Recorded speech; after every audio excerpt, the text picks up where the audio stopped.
Assalamualaikum warahmatullahi wabarakatuh. Teman-teman, sekarang kita akan belajar tentang koordinat kartesius dan koordinat kutub. Koordinat kartesius bentuknya dalam x, y.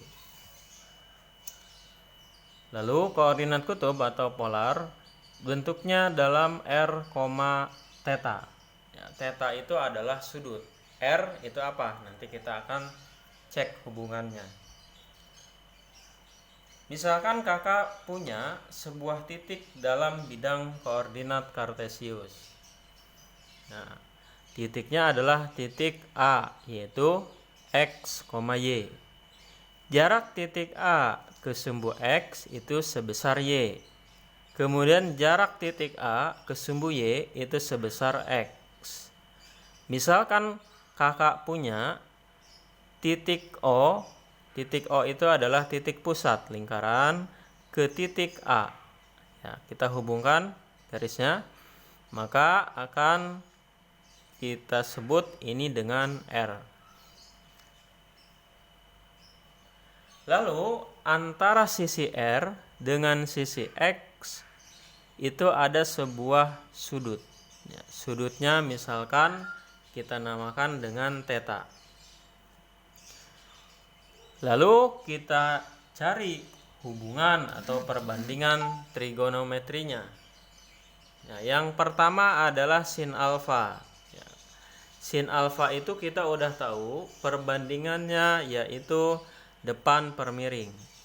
Kalau misalkan di sini tetanya atau alfanya, ya berarti depannya itu y, miringnya adalah r. Maka nilai sin alfa sama dengan y per r. Lalu kita cari nilai y-nya. Y-nya itu berarti tinggal kita kali silang antara sin alfa dengan r. Nah, karena ini perkalian, untuk membuat dia lebih enak penulisannya, kita buat r-nya dia ke depan. Jadi y sama dengan r dikali dengan sin alfa. Kemudian kita cari perbandingan cos-nya. Cos alfa itu sama dengan samping per miring. Sampingnya adalah x, miringnya r. Maka kita bisa mencari nilai x, yaitu x sama dengan cos alfa dikali r. Nah, misalkan kita balik atau kita tukar posisi r-nya ke depan, pindahkan, berarti x sama dengan r dikali cos alfa. Lalu yang terakhir adalah perbandingan tangen atau tan. Tangen alfa berarti sama dengan apa?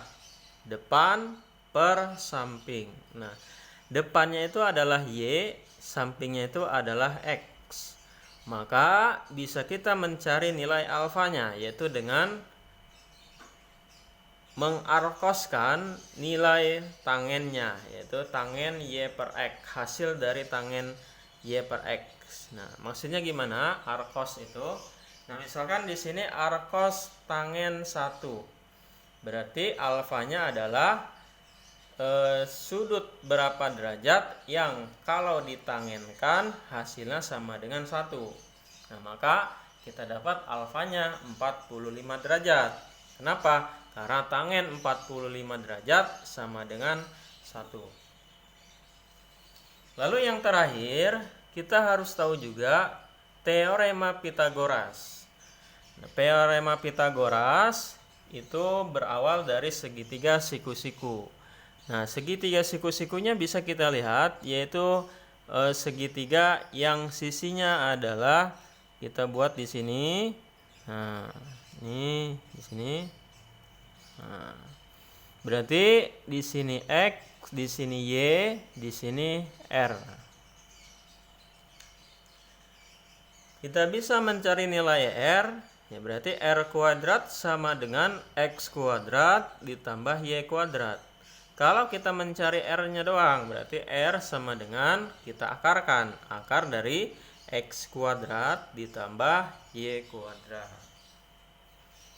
Baik, sampai sini Nanti kita akan lanjutkan ke pembahasan soal-soalnya.